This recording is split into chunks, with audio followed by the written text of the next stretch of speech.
Hello friends, welcome to my channel. This is Charan. In this video I will show you how to fetch records from a database using MVC with ASP.NET Core. The version I am using 3.0.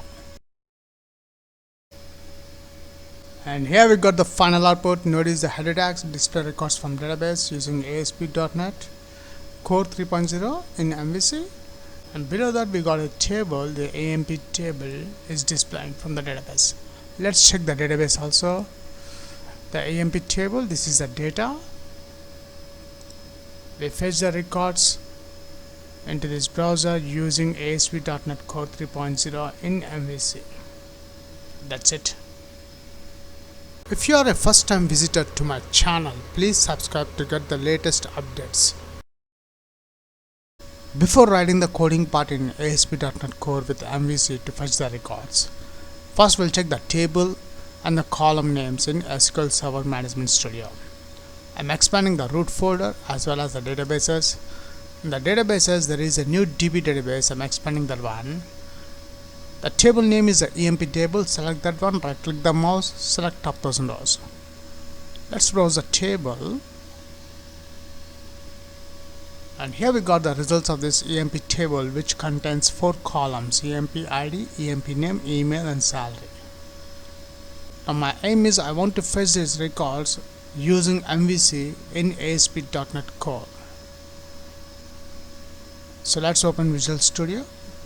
For this video tutorial I am creating a new .NET Core application with MVC template. Go to File, New, Project. I'm selecting the project ASP.NET Core Web Application. Click Next. Let's give the project name MVC Core Display Records. Click Create. And let's select the template for this core web application. I'm selecting the Web Application Model View Control, which is the MVC template. After that I'm selecting ASP.NET Core 3.0. The 3.0 I have selected. Click Create.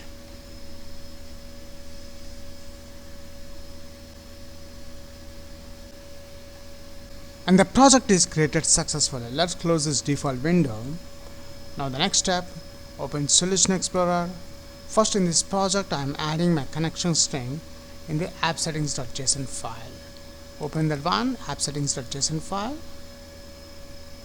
Now between curly braces, let's add between double quotes connection strings colon curly braces. Let's give our connection string name is my connection colon between double quotes. Now between these double quotes I am adding my connection string, the data source. Open Server Explorer, right click the data connections, add connection. I'm adding SQL Server name.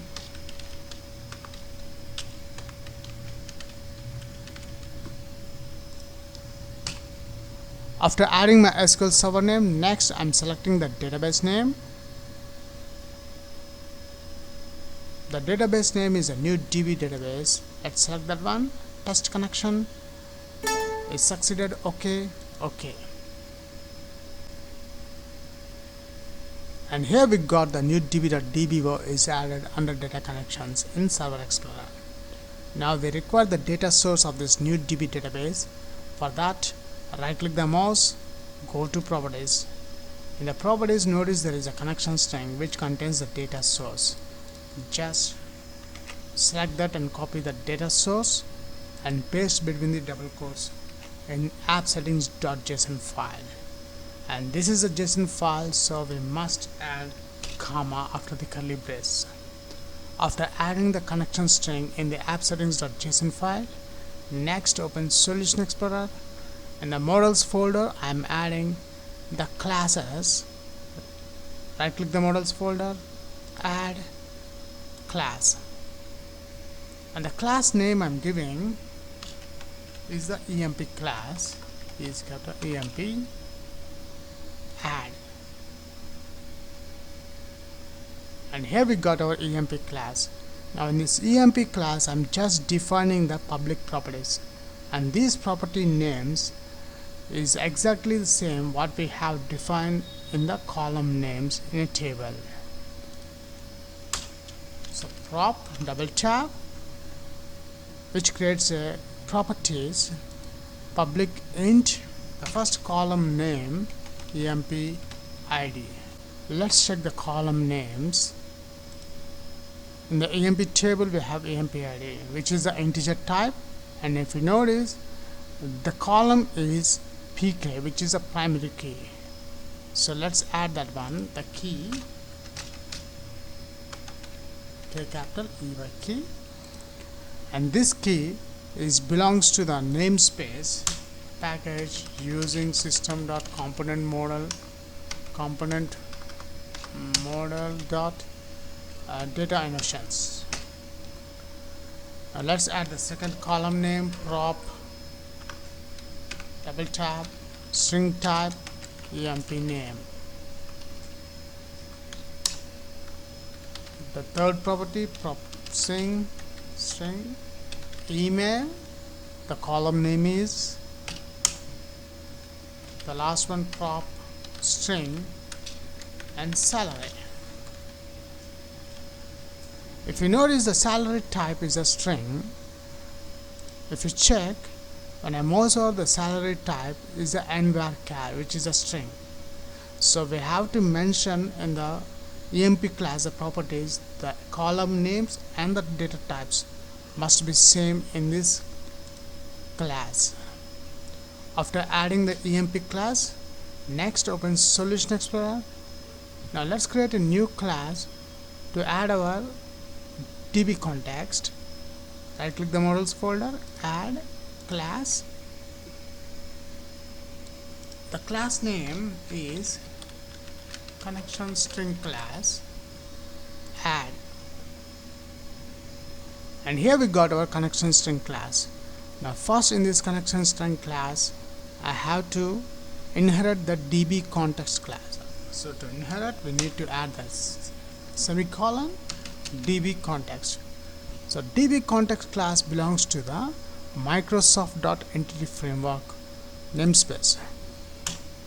Let's add that one using Microsoft.Entity Framework. If you notice the intelligence drop down, there is no any entity framework core package is available. So let's import the namespace. Just delete that one and this one also, otherwise we'll get an error. Open Solution Explorer, expand the dependencies folder. Notice there is no any packages folder. So let's install the package what we have required. Right click the project name, manage nudged packages, select that one, go to browse and search for Microsoft Entity Framework Core, and this is the package I want to install, and the version is 3.0. Click install, click OK. Let's accept the license. I accept.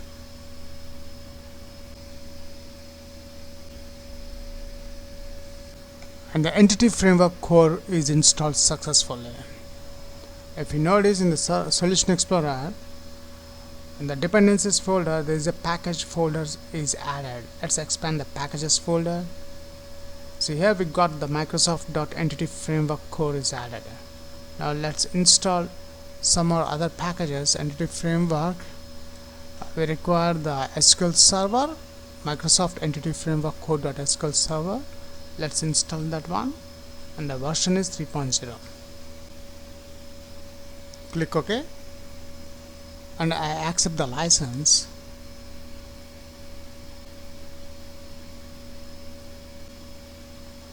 And here this package is also installed successfully, and we require this design also, Entity Framework Code.design. Select that one, install that one also. OK, I accept.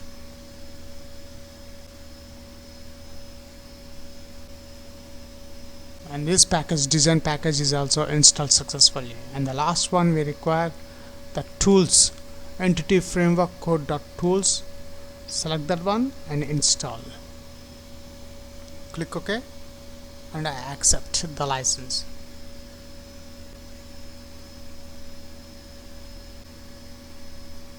And the tools package is also installed successfully. Let's open Solution Explorer.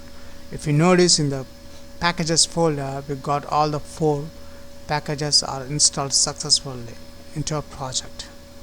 Now let's open connection string class. Now add the entity framework using Microsoft .entity framework core. Then let's inherit DB context class. Now in this DB context, after adding DB context class, now let's create a constructor CTOR double tap.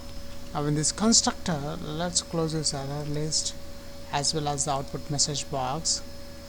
In the constructor, I'm adding DB context options. In these options, the T context, I'm adding our class name T connection string class options colon base options. Then let's create the property prop double tap. This property type is a DB set. In this DB set, the T entity is the EMP class name, EMP class, and the property name is very important. The property name must be our table name. Open SQL Server Management Studio. Let's copy this EMP table name, copy that one and paste here. That's it. Up to now we have added our connection strings and the model classes. Now the next step, open Solution Explorer, open startup.cs file. In the startup.cs file, come to the bottom, there is a configure services method. In this services method, let's add our services.addDB, add DB context. Now in this DB context, the entity is the connection string class. So this connection string class, we need to add the namespace using our project name .models folder, because this EMP class and connection string class is in the models folder. Now we get the connection string class here. Then options dot use SQL server. The use SQL server belongs to the namespace using Microsoft dot entity framework core. Now we got the method use SQL server. The SQL server method takes our connection string. So add the configuration dot get connection string method. This connection string takes a parameter string and the name here, our connection string name, which is in the app settings my connection. Copy that one and add here between the double quotes. That's it. Now let's add the controller. Open Solution Explorer. In the controllers folder, I'm adding a new controller. Right click the controllers folder, add controller. I'm selecting MVC controller empty, add.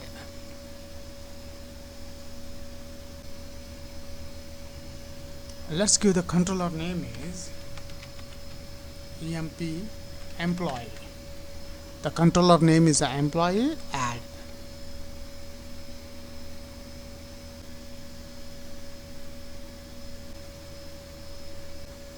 And here we got our controller. Now in this controller, first I'm adding the property, read only property. prop read only. In this read only, the property type I'm adding, let's delete this one, the connection string class. In traditional MVC or ASP.NET, we create the object of the connection string, but here in .NET Core we are not creating any objects. So public read only connection string class. So this connection string class using Microsoft, not the Microsoft, MVC, the project name dot models folder, and also let's add the entity framework core also, Microsoft dot entity framework core. After adding these two namespaces, now let's call the connection string class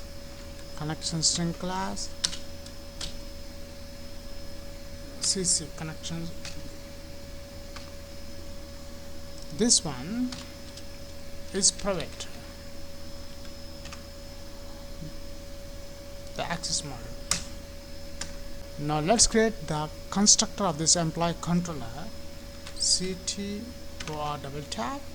In this employee controller I am adding our connection string class. Copy this one and paste here, cc underscore cc is equals to cc. After that, let's fetch the records. In this action result, variable results is equals to underscore cc dot, the table name is a emp table dot toList method, and the return view I'm adding results. That's it. We have written the code to fetch the record from the emp table in .NET Core. Now we require the index view page. So before adding the view page to our project, we must build the application first. Build solution. And here we got a message, build succeeded. Let's close this output message box. Now highlight the action result index method, right click the mouse, add view. The view name is index only. The template I'm selecting the list template, which displays all the records from a table, and the model class is emp class. This class I'm adding.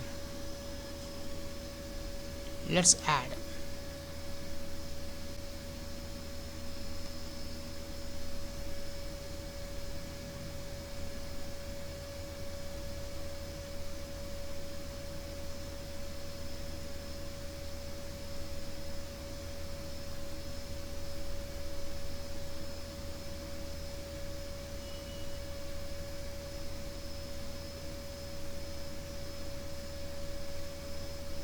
And here we got our index view page.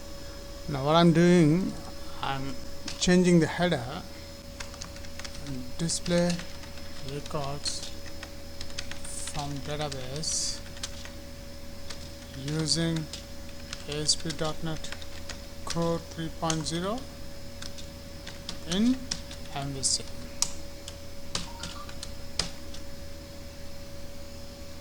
ASP.NET Core 3.0 tutorials. After headings, I am adding the horizontal line. And if you notice, we got a create new link which I don't require. I'm deleting that one and come to the bottom. There is the other links, edit, details, and delete. I don't require these action links also. Delete this one. That's it. We have done the whatever necessary changes were required in this index view page. But before run this application, the most important, we have to change the controller name. In MVC applications, we have routeconfig.cs file where we have to change our controller name. But in .NET Core, we have a startup.cs file. Come to the bottom and notice here the map controller route. The controller name is the home. Just delete the home controller, and our controller name is the employee controller. Copy this employee controller employee, copy that one, go to startup.cs and paste here. That's it. I switch to the index.cs HTML. Let's check the results. Browse with, and browse with, I'm selecting the default browse Google Chrome, set as default browse. And here we got the final output. Notice the header tags display records from database using ASP.NET Core 3.0 in MVC. And below that we got a table, the AMP table is displaying from the database. Let's check the database also. The AMP table, this is the data. We fetch the records into this browser using ASP.NET Core 3.0 in MVC. That's it.